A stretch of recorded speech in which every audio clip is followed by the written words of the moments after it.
ಮಿತ್ರ ನಮಸ್ಕಾರ. ರೆಗುಟೆಕ್ ಚಾನಲ್ಗೆ ತಮಗೆ ಪ್ರೀತಿಯ ಸ್ವಾಗತ. ಇವತ್ತು ನಾವು ತಿಳಿಯೋಣ HRMS 2 ESS ಮೊಬೈಲ್ ಆ್ಯಪನ್ನು ನಾವು ಯಾಕೆ ಡೌನ್ಲೋಡ್ ಮಾಡ್ಕೋಬೇಕು, ಆ ಆ್ಯಪ್ನಲ್ಲಿ ಕರ್ನಾಟಕ ಸರ್ಕಾರಿ ನೌಕರರಿಗೆ ಉಪಯೋಗವಾಗುವಂಥದ್ದು ಏನಿದೆ, ಅದರಿಂದ ನಮ್ಮ ಏನು ಲಾಭ ಇದೆ ಅನ್ನೋವಂಥದ್ದನ್ನು ಇವತ್ತು ನಾವು ಈ ವಿಡಿಯೋದಲ್ಲಿ ನೋಡೋಣ ಬನ್ನಿ. ಸೊ ಈಗ ನಾವು ಮೊದಲಿಗೆ ಬಂದುಬಿಡೋಣ. ಮೊಬೈಲನ್ನು ಓಪನ್ ಮಾಡಿ ಮೊಬೈಲಲ್ಲಿ ನೀವು ಗೂಗಲ್ ಪ್ಲೇಸ್ಟೋರಲ್ಲಿ ಸರ್ಚ್ ಮಾಡಿ ESS ಅಂತ ಕ್ಲಿಕ್ ಮಾಡಿ. So HRMS 2.0 ESS mobile HRMS 2.0 ಅಂತ ಓಪನ್ ಮಾಡಿ. ಈ ರೀತಿ ಕರ್ನಾಟಕ ಸರ್ಕಾರದ ಸಿಂಬಲ್ ಬರುತ್ತೆ. ನಾನು ಡೌನ್ಲೋಡ್ ಮಾಡಿದ್ರಿಂದ ಓಪನ್ ಅಂತ ಕೇಳ್ತಾ ಇದೆ. ಸೊ ನೀವು ಡೌನ್ಲೋಡ್ ಮಾಡಿದ ಮೇಲೆ ಓಪನ್ ಕೊಡಿ. ಇಲ್ಲಿ ಲಾಗಿನ್ ಇದೆ. ಸೊ ನೀವೇನಾದರೂ ಫಸ್ಟ್ ಟೈಮ್ ಇದನ್ನು ಯೂಸ್ ಮಾಡ್ತಾಯಿದ್ದರೆ ರಿಜಿಸ್ಟ್ರ್ ಮಾಡ್ಕೊಳ್ಳಿ. ರಿಜಿಸ್ಟ್ರಲ್ಲಿ ನಿಮ್ಮ KZD ನಂಬರನ್ನು ಹಾಕಿಬಿಟ್ಟು ರಿಜಿಸ್ಟ್ರ್ ಕ್ಯಾಪ್ಚಾವನ್ನು ಕೊಟ್ಟು ರಿಜಿಸ್ಟ್ರ್ ಮಾಡ್ಕೊಳ್ಳಿ. ಇದಕ್ಕೆ OTP ಬರುತ್ತೆ. ನೀವೆಲ್ಲ ರಿಜಿಸ್ಟ್ರ್ ಮಾಡ್ಕೊಳ್ತೀರಾ. ಯೂಸರ್ ಐ ಡಿ ಪಾಸ್ವರ್ಡ್ ಎಲ್ಲ ಕ್ರಿಯೇಟ್ ಆಗುತ್ತೆ. ಸೊ ಯೂಸರ್ ಐ ಡಿ ಯಾವಾಗಲೂ ಕೂಡ ನಮ್ಮ KZD ನಂಬರೇ ಆಗಿರುತ್ತೆ. ಪಾಸ್ವರ್ಡನ್ನು ನೀವಲ್ಲಿ ನ್ಯೂ ಯೂಸರಲ್ಲಿ ನೀವು ಕ್ಲಿಕ್ ಮಾಡ್ಕೊಂಬರ್ತೀರಾ. ಸೊ ಈಗ ಯೂಸರ್ ಐ ಡಿ ಮತ್ತು ಪಾಸ್ವರ್ಡಲ್ಲಿ ಹಾಕಿಬಿಟ್ಟು ಲಾಗಿನ್ ಆಗ್ತೀವಿ. ಸೊ ಲಾಗಿನ್ ಆಗುವಾಗ ನಮಗೆ ಇಲ್ಲಿ ಕ್ಯಾಪ್ಚಾ ಕೇಳ್ತಾ ಇದೆ. ಕ್ಯಾಪ್ಚಾವನ್ನು ನಾವೀಗ ಎಂಟರ್ ಮಾಡೋಣ. ಓಕೆ, ಎಂಟರ್ ಮಾಡ್ತಾ ಇದ್ದೀನಿ. ಓಕೆ, ಯೂಸರ್ ನಾಟ್ ರಿಜಿಸ್ಟರ್ಡ್ ಅಂತ ಬರ್ತಾ ಇದೆ. ಅಂದರೆ ನಾನು ರಿಜಿಸ್ಟರ್ ಆಗಿದ್ರೂ ಹೀಗೆ ಯಾಕೆ ಬರುತ್ತೆ ಅಂದರೆ, ನಾನು ಮೋಸ್ಟ್ಲಿ ಪಾಸ್ವರ್ಡು ಅಥವಾ ಯೂಸರ್ ಐ ಡಿನ ತಪ್ಪಾಗಿ ಎಂಟರ್ ಮಾಡಿದ್ದೀನಿ ಅಂತ ಅರ್ಥ. ಸೊ ನೀವು ಒಂದು ಸಲ ರಿಜಿಸ್ಟರ್ ಆದರೆ ಮತ್ತೊಂದು ಸಲ ರಿಜಿಸ್ಟರ್ ಆಗೋದಿಲ್ಲ. ಹಾಗಾಗಿ ಮತ್ತೊಂದು ಸಲ ನಾನೇನು ಮಾಡ್ತೀನಿ, ನನ್ನ KZD ನಂಬರನ್ನು ಹಾಕ್ತೀನಿ. KZD ನಂಬರನ್ನು ಹಾಕ್ಬಿಟ್ಟು ಮತ್ತು ಇಲ್ಲಿ ಪಾಸ್ವರ್ಡನ್ನು ಎಂಟರ್ ಮಾಡ್ತೀನಿ.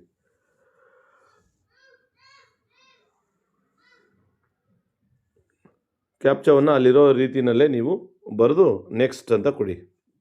ಇಲ್ಲಿ ನೆಕ್ಸ್ಟ್ ಅಂತ ಇದೆ ನೋಡಿ. ಇದ್ರ ಮೇಲೆ ಕ್ಲಿಕ್ ಮಾಡಿದರೆ ನೀವು ಸರಿಯಾಗಿ ಯೂಸರ್ ಐ ಡಿ ಪಾಸ್ವರ್ಡನ್ನು ಒತ್ತಿದ್ದೇ ಆಗಿದ್ದರೆ ನಿಮಗೆ ಇಲ್ಲಿ OTP ಬರುತ್ತೆ. ಸೊ ಆ OTPಯನ್ನು ಇಲ್ಲಿ ನೀವು ಎಂಟರ್ ಮಾಡ್ಬೋದು. ಸೊ ಇಲ್ಲಿ ಆ OTPಯನ್ನು ನೀವು ಎಂಟರ್ ಮಾಡಿ.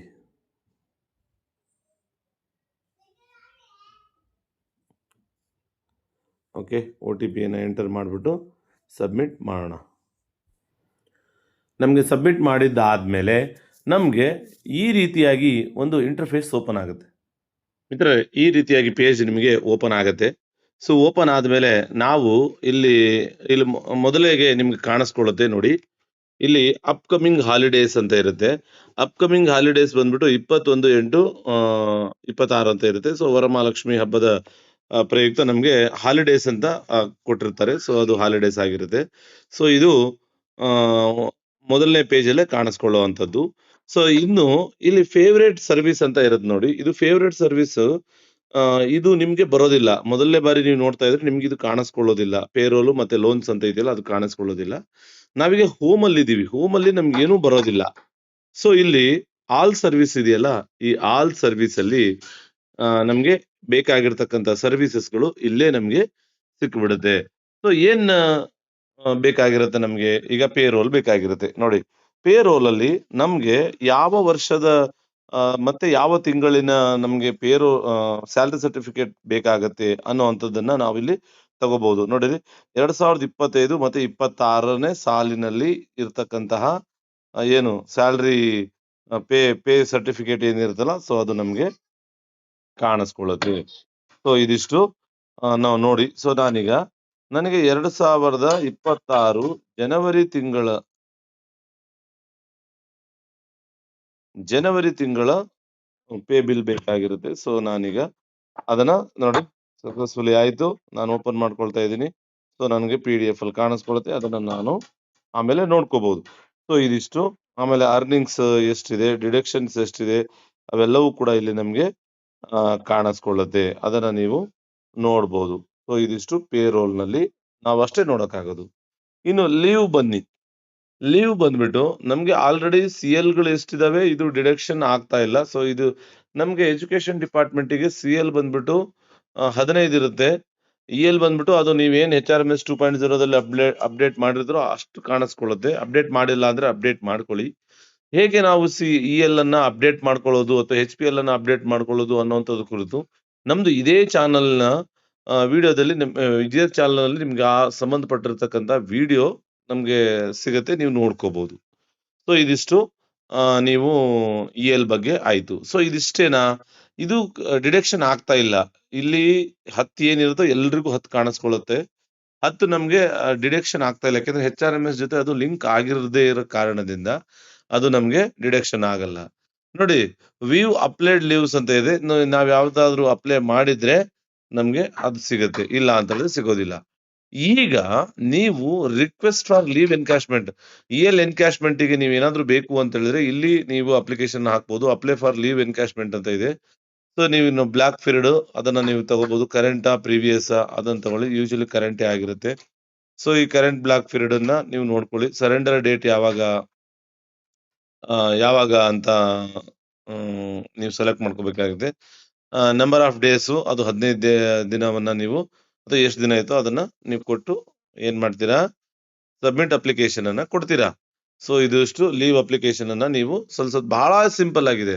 ನೀವು ತುಂಬಾ ಕಷ್ಟವಾಗಿ ಇದನ್ನ ಮಾಡುವಂತದ್ದೇನಿರಲ್ಲ. ತುಂಬಾ ಸಿಂಪಲ್ ಆಗಿ ನೀವು ಇಲ್ಲಿ ಇ-ಎಲ್ ಎನ್ಕ್ಯಾಶ್‌ಮೆಂಟ್ ನೀವು ಇಲ್ಲಿಂದಾನೇ ಅಪ್ಲೈ ಮಾಡಬಹುದು. ಸೊ ಇದು ಲೀವ್ ಸಂಬಂಧಪಟ್ಟಿರ್ತಕ್ಕಂಥದ್ದಾಯ್ತು. ನಮ್ಗೆ ಯೂಶುವಲಿ ನಾವೇನ್ ಮಾಡ್ತೀವಿ ಅಂತ ಹೇಳಿದ್ರೆ, ಅಡ್ವಾನ್ಸ್ ಇದೆಯಲ್ಲ, ಅಡ್ವಾನ್ಸ್ ಅಂತ ಹೇಳಿದ್ರೆ ನೀವು ಅಪ್ಲಿಕೇಶನ್ ಈ ಹಬ್ಬದ ಮುಂಗಡವನ್ನ ಪಡ್ಕೊಂಡಿರ್ತೀವಲ್ಲ ಅದಾಗಿರುತ್ತೆ. ಆಕ್ಟಿವ್ ಇದ್ರೆ ನಿಮ್ಗೆ ಇಲ್ಲಿ ಆಕ್ಟಿವ್ ಕಾಣಿಸ್ಕೊಳ್ಳುತ್ತೆ. ಯಾವುದೇ ಆಕ್ಟಿವ್ ಇಲ್ಲ ಅಂದ್ರೆ ನೀವ್ ಯಾವ್ದಾದ್ರು ತಗೊಂಡಿದ್ರೆ ಅದು ಕಾಣಿಸ್ಕೊಳ್ಳುತ್ತೆ. ನೀವು ಇದುವರೆಗೂನು ಎಚ್-ಆರ್-ಎಂ-ಎಸ್ ಅಲ್ಲಿ ಎಷ್ಟು ಬಾರಿ ತಗೊಂಡಿದ್ದೀರಾ ಅನ್ನುವಂಥದ್ದು ಕಾಣಿಸ್ಕೊಳ್ಳುತ್ತೆ. ನೋಡ್ಬೋದು ನೀವು. ಸೊ ಇದು ಯಾವ ತಿಂಗಳು, ಯಾವ ವರ್ಷದಲ್ಲಿ ತಗೊಂಡಿದ್ರಿ ಅದೆಲ್ಲ ಇಲ್ಲಿ ನಿಮ್ಗೆ ಕಾಣಿಸ್ಕೊಳ್ಳುತ್ತೆ. ಅದನ್ನು ಕೂಡ ನೀವಿಲ್ಲಿ ನೋಡ್ಕೋಬಹುದು. ಸೊ ನೋಡಿ, ಅದು ಈಗ ಹೊಸದಾಗಿ ನೀವು ತಗೊಳ್ತೀರಾ ಅಂದ್ರೆ ಆಡ್ ನ್ಯೂ ಅಪ್ಲಿಕೇಶನ್ ಅಂದ್ರೆ ಇಲ್ಲಿಂದ ನೀವು ತಗೋಬಹುದು. ಸೊ ಎಷ್ಟಕ್ಕೆ ಎಲಿಜಿಬಲ್ ಇದ್ದೀರಾ? 25,000ಕ್ಕೆ ಎಲಿಜಿಬಲ್ ಇದ್ದೀರಾ. ಫೆಸ್ಟಿವಲ್ ನೇಮು ಈಗ ಪ್ರೆಸೆಂಟ್ ಬರುವಂತ ಫೆಸ್ಟಿವಲ್ ಇಲ್ಲಿ ಕಾಣಿಸ್ಕೊಳ್ಳುತ್ತೆ. ಇದನ್ನ ನೀವು ತಗೊಳ್ಳಿ. So number of instalment remarks ಅಷ್ಟೇ ಇರೋದು. ನಂಬರ್ ಆಫ್ ಇನ್ಸ್ಟಾಲ್ಮೆಂಟ್ ತಾನೇ ತಗೊಳುತ್ತೆ. ಸಬ್ಮಿಟ್ ಕೊಟ್ಟು ಮುಂದಕ್ಕೆ ಹೋಗ್ಬಹುದು ನೀವು. ಸೊ ಇದನ್ನು ಕೂಡ ಬಹಳ ಸಿಂಪಲ್ ಆಗಿದೆ. ನೀವು ಎಚ್-ಆರ್-ಎಂ-ಎಸ್ 2.0ದಲ್ಲಿ ಅವರೇ ಇನಿಶಿಯೇಟ್ ಮಾಡ್ಕೊಂಡು ಮಾಡೋದು ಇನ್ನೂ ಸ್ವಲ್ಪ ಕಷ್ಟನೇ. ನೀವು ಮಾಡ್ಕೊಳ್ಳುವಂಥದ್ದು ಬಹಳ ಸುಲಭ ಇದೆ. ಅದನ್ನ ನೋಡ್ಕೊಳ್ಳಿ. ಹೆಲ್ಪ್ ಡೆಸ್ಕ್ ಅಂತ ಇದೆ. ಟಿಕೆಟ್ ರೈಸ್ ಪೇಜಸ್ ಅಂತ ಇದೆ. ನೀವು ಯಾವ್ದಾದ್ರು ಟಿಕೆಟ್ ರೈಸ್ ಮಾಡಿದ್ರೆ ನಿಮ್ಮ ಕೆ.ಜೆ.ಡಿ ನಂಬರ್ ಇಂದ ಅದರ ಪ್ರೋಗ್ರೆಸ್ ಅನ್ನ ನೀವು ಇಲ್ಲೇ ನೋಡ್ಬೋದು. ಸೊ ಇನ್ಶೂರೆನ್ಸ್ ಅಂತ ಹೇಳಿದ್ರೆ ನಮ್ಗೆ ಎಲ್-ಐ-ಸಿ ಸಂಬಂಧಪಟ್ಟಂತೆ ನಮ್ಗೆ ಇಲ್ಲಿ ಕಾಣಿಸ್ಕೊಳ್ಳುತ್ತೆ. ಆಕ್ಟಿವ್ ಇನ್ಶೂರೆನ್ಸ್ ಏನಿದೆಯೋ ಅದು ಇಲ್ಲಿ ಪರ್ ಮಂತ್ ಎಷ್ಟು ಕಟ್ ಆಗ್ತಾ ಇದೆ ಅನ್ನುವಂಥದ್ದನ್ನ ನಾವು ಇಲ್ಲಿ ನೋಡ್ಬೋದು. ಅದರ ಜೊತೆಗೆ ನಮ್ಗೆ ಇದು ಇನ್ಶೂರೆನ್ಸ್ ಬಂದು ಕೆ.ಜೆ.ಡಿ ಸಂಬಂಧಪಟ್ಟಿದ್ದಾಗಿದೆ. ಇಲ್ಲಿ ಬಂದ್ಬಿಟ್ಟು ಎಲ್-ಐ-ಸಿ ಇದೆ ನೋಡಿ. ಸೊ ನೀವು ಸ್ಟಾರ್ಟ್ ಡೇಟು ಯಾವಾಗಂತ ಕೊಟ್ಟಿದ್ದೀರಾ? ಅಂದ್ರೆ ಯಾವಾಗಿಂದ ಇದು ಆಗ್ತಾ ಇದೆ. ಎಂಡ್ ಡೇಟ್ ಅನ್ನ ನೀವು ಎಚ್-ಆರ್-ಎಂ-ಎಸ್ 2.0ದಲ್ಲಿ ಸೇರಿಸಬಹುದು. ಅದನ್ನ ನೀವು ಸೇರಿಸಿ ಅವಾಗ ಇದು ಎಂಡ್ ಡೇಟು ಕೂಡ ನಿಮ್ಗೆ ಕಾಣಿಸ್ಕೊಳ್ಳುತ್ತೆ. ಇನ್ಶೂರೆನ್ಸ್ ಅಂತ ಹೇಳಿದ್ರೆ ನಿಮ್ಗೆ ಎಲ್-ಐ-ಸಿ ಮತ್ತೆ ಕೆ.ಜೆ.ಡಿ ಎರಡೂನು ಕೂಡ ಅಲ್ಲಿ ಬರುತ್ತೆ. ಸೊ ಇದಿಷ್ಟು ಎಲ್-ಐ-ಸಿಗೆ ಸಂಬಂಧಪಟ್ಟಿದ್ದಾಯ್ತು. ತದನಂತರ ಇಲ್ಲಿ ರಿಕವರಿ ಕೆ.ಜೆ.ಡಿ ಲೋನ್‌ಗಳೇನಾದ್ರೂ ಇದ್ರೆ ನಿಮ್ಗೆ ಕೆ.ಜೆ.ಡಿ ಲೋನ್‌ಗಳು ಇಲ್ಲಿ ಕಾಣಿಸ್ಕೊಳ್ಳುತ್ತೆ. ಆಕ್ಟಿವ್ ಲೋನ್ ಏನಾದ್ರೂ ಇದ್ರೆ ನೀವು ಲೋನ್ ಇಲ್ಲಿ ನೋಡ್ಬೋದು. ಸೊ ಆಕ್ಟಿವ್ ಲೋನ್ ಏನಾದ್ರೂ ಇಲ್ಲ ಅಂದ್ರೆ ನಿಮ್ಗೆ ಇಲ್ಲಿ ಏನು ಕಾಣಿಸ್ಕೊಳ್ಳೋದಿಲ್ಲ. ಈ ರಿಕವರೀಸು ಇವೆಲ್ಲ ಇದಿದೆ. ಎಂಪ್ಲಾಯ್ ಅಸೋಸಿಯೇಷನ್ ನಮ್ಗೆ ದುಡ್ಡು ಕಟಾವಣೆ ಆಗಿರುವಂತದ್ದಿದೆ. ಸೊ ಅದು ನಿಮ್ಗೇನು ಅವಶ್ಯಕತೆ ಬರೋದಿಲ್ಲ. ಇನ್ ಕೇಸ್ ಏನಾದ್ರು